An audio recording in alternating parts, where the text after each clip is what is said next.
hello all. Welcome back to our YouTube channel, The Concept Coach, where learning becomes understanding. Uh, మనం మనం ఆంధ్రప్రదేశ్‌లో new syllabus వచ్చింది గదా! New text books అయితే వచ్చాయి కదా! 6th-8 వాటన్నిటి గురించి మనం వీడియోలు అయితే చేస్తా ఉన్నాం గదా! Conceptual videos. సో, ఆ సీరీస్‌లో భాగంగా మనం ఈరోజు 6th క్లాస్‌లో వన్ ఆఫ్ ద చాప్టర్ అయినటువంటి time lines and sources of history ఈ చాప్టర్ నుంచి మనమైతే ఈరోజు డిస్కస్ చేసుకుంటాం. సో, ఈ చాప్టర్‌లో మనం ఏ ఏ కాన్సెప్ట్‌లు మాట్లాడుకుంటామంటే, how do we learn about the past మనకి పాస్ట్ గురించి ఏ విధంగా తెలిసింది అనేదైతే మనం మాట్లాడుకుంటాం. And how is time measured in history అంటే ఇక్కడ మనకి ఏడీ అని చెప్పేసి, బీసీఈ అని చెప్పేసి, బీసీ అని చెప్పేసి, తర్వాత సీఈ అని చెప్పేసి కొన్ని టర్మ్స్ ఉంటాయన్నమాట మనకి. ఆ పీరియడ్‌ని అంటే పోయిన చరిత్ర యొక్క సంవత్సరాల్ని చెప్పడానికనమాట.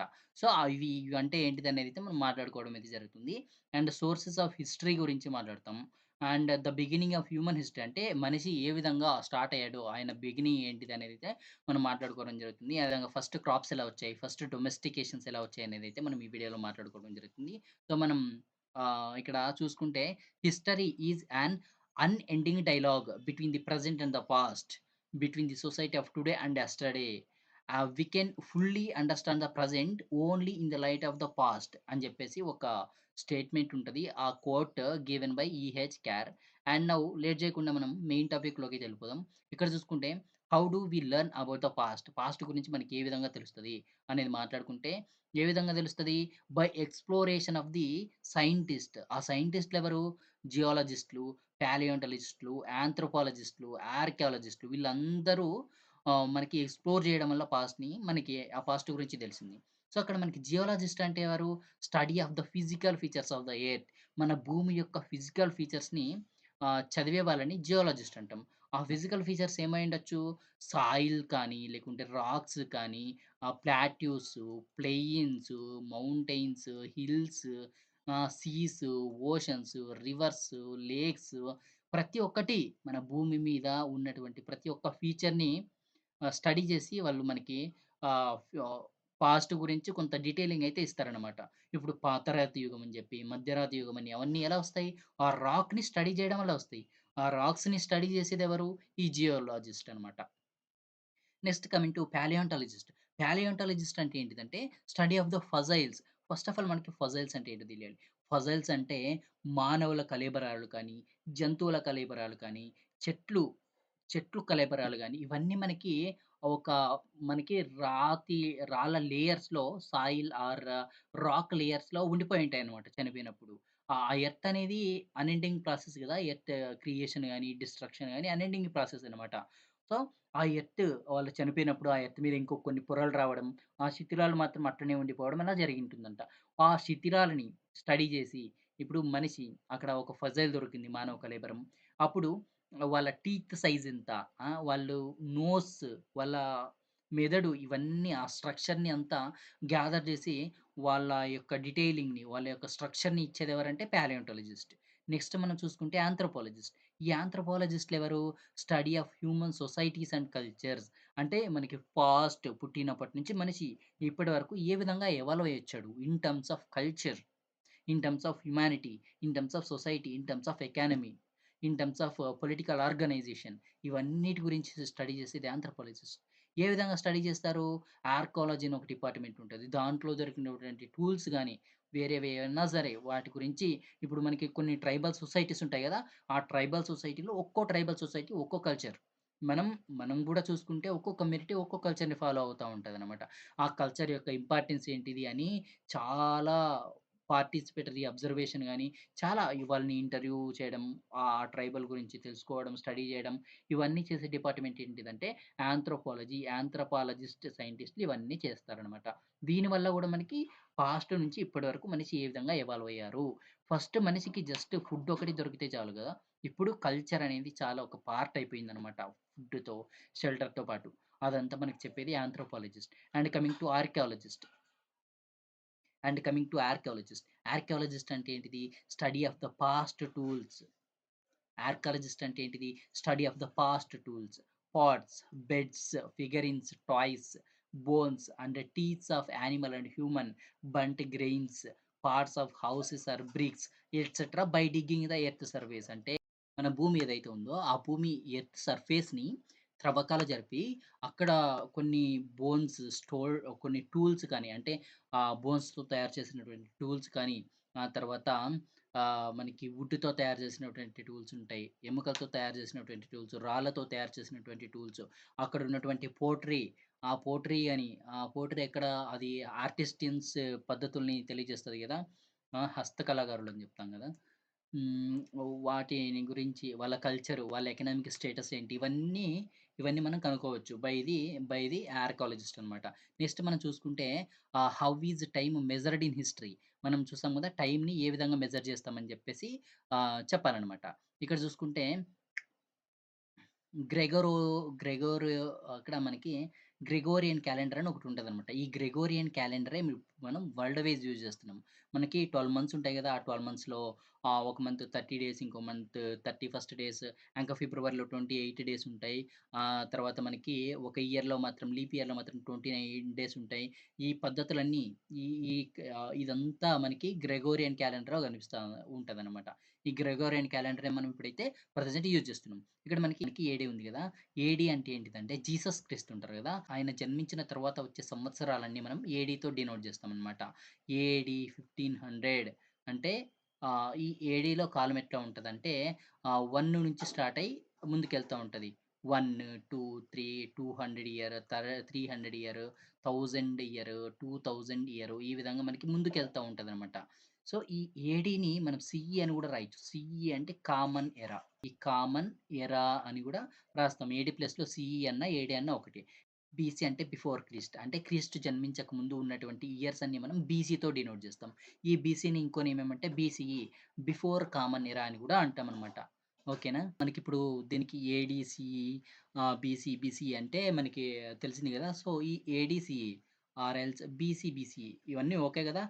ఏడీకి, బీసీకి డిఫరెన్స్ ఏమంటే ఇక్కడ ఏడీలో 1 నుంచి ముందుకెళ్తా ఉంటదనమాట ఇయరు. ఇక్కడొచ్చేసి బ్యాక్ నుంచి వస్తదనమాట. 1000 ఇయర్ తర్వాత 1001 ఇయర్ రాదు.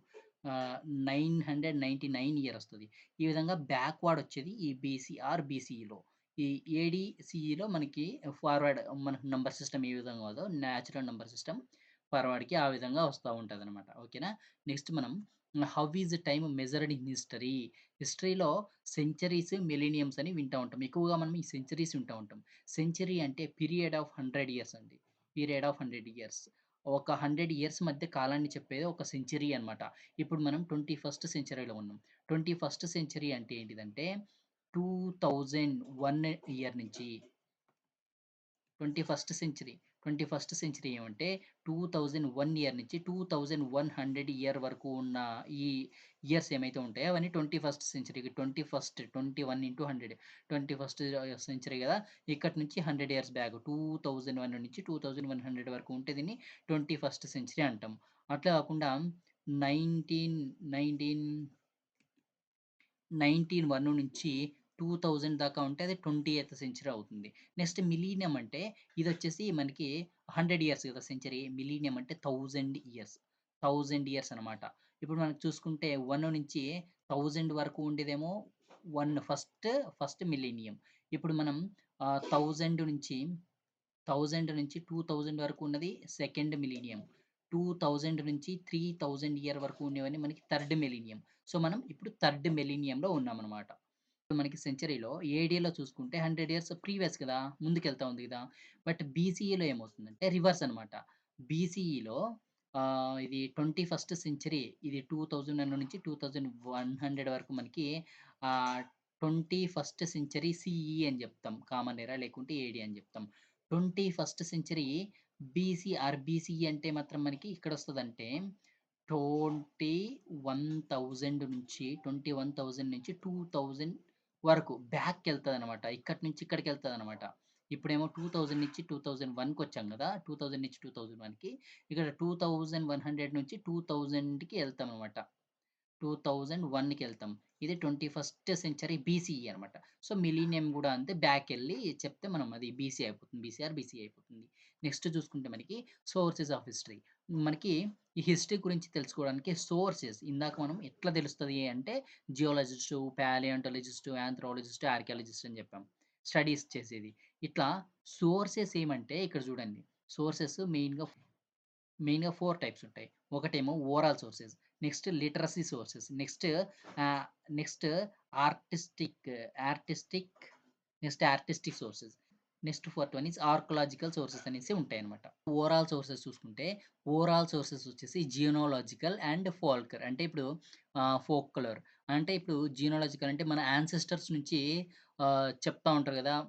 ఇట్లా ఫోక్ సాంగ్స్ రూపంలో లేకుంటే ఓరల్‌గా మామూలుగా కథల రూపంలో చెప్తా ఉంటారు గదా! ఇవన్నీ ఓరల్ సోర్సెస్ అంటే ఇవి టెక్స్ట్స్ ఏముండవనమాట. రాతపూర్వకంగా ఏముండవు. నోటి ద్వారా మనం తెలుసుకుంటాం అన్నట్టు మన పూర్వీకుల నుంచి. వాటిని మనం ఓరల్ సోర్సెస్ అంటాం. నెక్స్ట్ మనం లిటరరీ సోర్సెస్ అనేవి వెరీ ఇంపార్టెంట్ అనమాట మనం హిస్టరీ చదవడానికి. ఈ లిటరరీ సోర్సెస్ అనేది 2 టైప్స్. ఒకటేమో Indian Indian literature. Second one ఏమో ఫారెన్ అకౌంట్స్. ఇక్కడ ఇండియన్ లిటరేచర్‌కొస్తే వేదాస్, ఇతిహాసస్ దీనికి అపోజిట్‌గా ఉండేది scientific texts. Scientific and technological texts అనమాట. చూసాం గదా! ఇవే కాకుండా మనకేమేముంటాయి పోయెమ్స్ అండ్ ప్లేస్ అంటే పద్య రూపాల్లో గాని, నాటక రూపాల్లో గాని కూడా మనకి హిస్టరీ గురించి తెలుస్తదనమాట. మహాభారతం ఇట్లాంటివి నాటకాలేస్తా ఉంటారు గదా! 'ద్రౌపది వస్త్రాపహరణం' అని జెప్పేసి. ఇవన్నీ వీటి నుంచి గూడా మనకి హిస్టరీ అనేది తెలుస్తది. అండ్ చూసుకుంటే హిస్టారికల్ టెక్స్ట్ తర్వాత కలెక్షన్ ఆఫ్ స్టోరీస్ కథల యొక్క మెనీ స్టోరీస్‌ని మనం కలెక్ట్ జేసుకోవడం వల్ల గూడా మనకి హిస్టరీ గురించి తెలుస్తది. ఇంకా కమింగ్ టు మనకి ఫారెన్ అకౌంట్స్‌లోకొస్తే ట్రావెలాగ్స్ అనమాట. యాత్రికులు ద్వారా తెలుస్తది. అండ్ అదే విధంగా హిస్టారికల్ క్రానికల్స్ హిస్టరీ వస్తది కదా! క్రానికల్ అంటే ఏంటిదంటే వరసన ఇప్పుడు ఫస్ట్ 0 నుంచి 1000 ఇయర్ వరకు ఏం జరిగింది, 1000 నుంచి 2000 వరకు, 2000 నుంచి 3000 వరకు ఈ విధంగా ఎలా జరిగింది అని క్రోనలాజికల్ ఆర్డర్‌లో కూడా మనకి ఉంటాయన్నమాట టెక్స్ట్‌లు. వాటి నుంచి కూడా మనకైతే ఈ హిస్టరీ గురించి తెలుస్తది. నెక్స్ట్ మనము ఆర్టిస్టిక్ సోర్సెస్ చూసుకుంటే ఒకటి పెయింటింగ్స్. ఆ పెయింటింగ్స్‌లో మనకి హంటింగ్ సీన్స్ ఏస్తా ఉంటారు. అంటే ఆ సొసైటీ వాళ్ళు హంట్ చేసుకొని తినేవాళ్ళు. ఆ తర్వాత అక్కడ పశువుల బొమ్మలేస్తా ఉంటారు. బర్డ్స్ బొమ్మలేస్తా ఉంటారు. అంటే వీళ్ళు ఈ పశువుల్ని గాని, ఈ జంతువులు, ఈ పక్షుల్ని గాని పూజించేవాళ్ళు. ఈ జంతువులన్నీ వాళ్ళు డొమెస్టికేషన్ చేశారు. తర్వాత క్రాప్స్, ధాన్యాల బొమ్మలు ఇవన్నీ చూసుకుంటే వాళ్ళు ఇవన్నీ తిన్నారు, ఇవన్నీ పండించారని మనకు తెలుస్తా ఉంటాయన్నమాట. పెయింటింగ్సే గాకుండా స్కల్ప్చర్స్ అనమాట. స్కల్ప్చర్ అంటే శిల్పాలుంటాయి గదా! వాటి నుంచి గూడా తెలుస్తదనమాట. వీళ్ళు ఈ దేవుల్ని పూజించినారని జెప్పేసి కనుక్కోవచ్చు. And panels and coming to మనకి ఈ ఆర్కియాలజికల్ స్ట్రక్చర్స్‌లో జూసుకుంటే 3 టైప్స్ ఉంటాయి. ఒకటేమో inscriptions, next structures and exhibitions. ఈ ఇన్‌స్క్రిప్షన్స్‌లో మనుస్క్రిప్ట్స్, కాపర్ ప్లేట్స్, కాయిన్స్ వీటన్నిటి గురించి తెలుస్తదనమాట. వీటన్నిటి నుంచి మనం హిస్టరీ తెలుసుకోవచ్చు. నెక్స్ట్ చూసుకుంటే సోర్సెస్‌లో మనకి స్ట్రక్చర్స్‌లో మనకి మాన్యుమెంట్స్, మౌంట్స్ ఈ మౌంట్స్ నుంచి తెలుస్తాయి. నెక్స్ట్ ఎగ్జిబిషన్స్ చూసుకుంటే human, animal and plants remains మనుషులు, పక్షులు, జంతువులు రిమైన్స్ ఏవైతే ఉంటాయో వాటిని స్టడీ చేయడం వల్ల తెలుసుకోవచ్చనమాట. అండ్ అదే విధంగా టూల్స్ అండ్ వెపన్స్ వాళ్ళు వాడినటువంటి tools, bones tools, wooden tools, rock tools ఇవన్నీ యూజ్ చేశారని కూడా తెలుసుకోవచ్చు. ఫిగరిన్స్ అండ్ ఆర్నమెంట్స్ వాళ్ళు ఆర్నమెంట్స్ ఈ విధంగా ధరించారు. వాళ్ళ కల్చర్ ఎలా ఉండేది. ఆ తర్వాత పోటరీ అండ్ టాయ్స్ వాళ్ళ ఎకానమీ తెలుసుకోవచ్చు. తర్వాత హాబిటేషన్స్ అండ్ బ్యూరియల్స్ వాళ్ళు ఏ విధంగా బ్యూరీ చేశారు చనిపోయిన తర్వాత అని చెప్పి ఇవన్నీ మనకి సోర్సెస్ ఆఫ్ హిస్టరీ అనమాట. ఓకేనా? నెక్స్ట్ మనం the beginnings of human history. So, మనకి 3,00,000 ఇయర్స్ ఎగోనే మనకి హోమో సపియన్స్ అనేవాళ్ళు స్టార్ట్ అయ్యారనమాట. ఈ హోమో సపియన్స్ అంటే ఏంటిదంటే, ఇప్పుడున్నటువంటి జీవిస్తున్నటువంటి మనుషులందరూ గూడా మనకి హోమో సపియన్స్ కిందకైతే వస్తాయన్నమాట.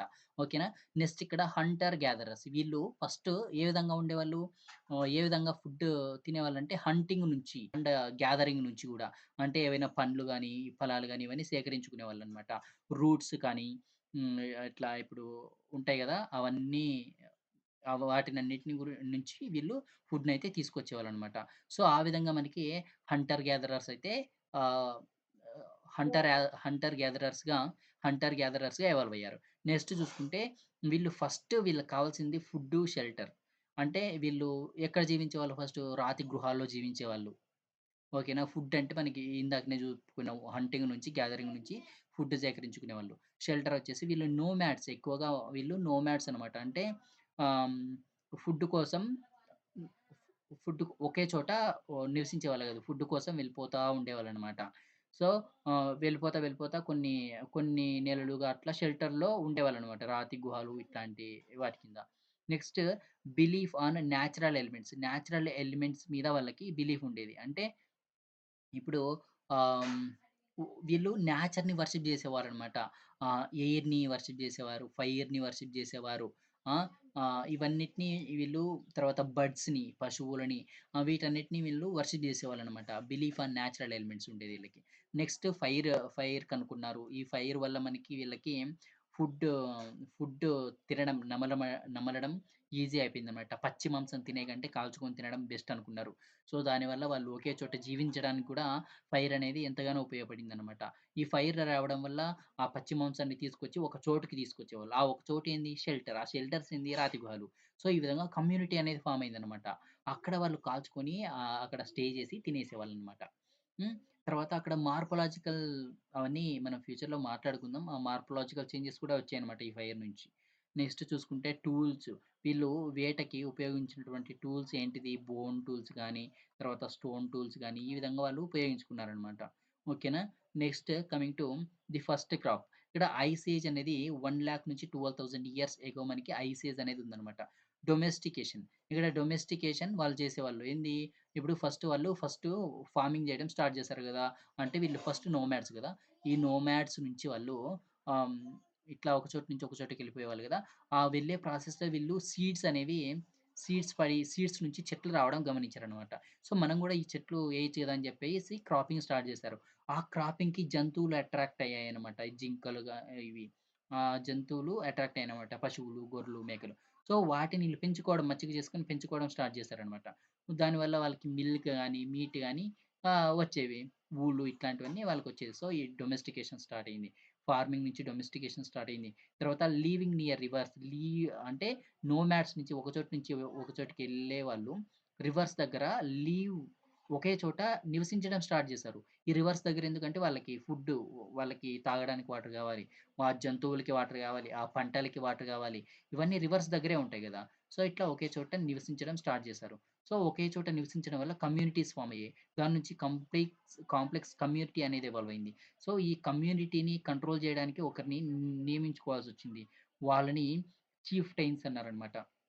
సో, ఈ విధంగా హాల్మెట్స్ కుగ్రామాల నుంచి గ్రామాలు గ్రామాలు ఏర్పడ్డాయన్నమాట. చిన్న చిన్న కుగ్రామాల నుంచి గ్రామాలు ఏర్పడ్డాయి. తర్వాత ఎక్స్‌చేంజ్ ఆఫ్ గూడ్స్ అక్కడి నుంచి వాళ్ళు గూడ్స్‌ని ఎక్స్‌చేంజ్ చేసుకోవడం స్టార్ట్ చేశారు. అంటే బార్టర్ సిస్టమ్ నీకేది కావాలో నువ్వు తీసుకో, నాకేది కావాలంటే నాకదివ్వు అని చెప్పేసి ఎక్స్‌చేంజ్ ఆఫ్ గూడ్స్ స్టార్ట్ చేశారు. దాని నుంచి కమ్యూనికేషన్ ఫార్మ్ అయిందన్నమాట. అంటే ఇంటర్ డిపెండెన్సీ గదా! మనకి గూడ్స్‌ని ఇంటర్‌చేంజ్ చేసుకుంటున్నారంటే కమ్యూనికేషన్ కావాలి గదా! కమ్యూనికేషన్ ఇన్వాల్వ్ అయింది. తర్వాత టౌన్స్ ఫార్మ్ అయ్యాయి. సో, తర్వాత టెక్నాలజీ వచ్చింది. అంటే పోట్రీ టెక్నాలజీ. పోట్రీ తయారు చేసుకున్నారు. ఎందుకు? సర్ప్లస్ అమౌంట్ ఏదైతే ఉంటదో అగ్రికల్చర్ దాన్ని స్టోర్ చేసుకోవడానికి. సో, ఇది అండ్ అదేవిధంగా అమ్మడం స్టార్ట్ చేశారు. ఎందుకంటే ఇన్ని యూజెస్ ఉన్నప్పుడు ఖచ్చితంగా అమ్మాలి గదా! అమ్ముతారు గదా! సో, తయారు చేసి అమ్మడం. ఎకనామిక్ స్టేటస్ వచ్చింది.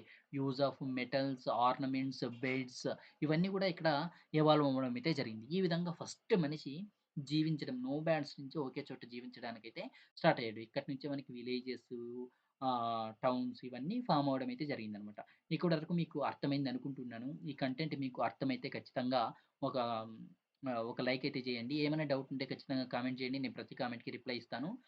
మీరు ఖచ్చితంగా మన ఛానెల్‌ని సబ్స్క్రైబ్ చేసుకోండి. వేరే వాళ్ళకి కూడా షేర్ చేయండి. Thank you all. మీ పవన్ కుమార్.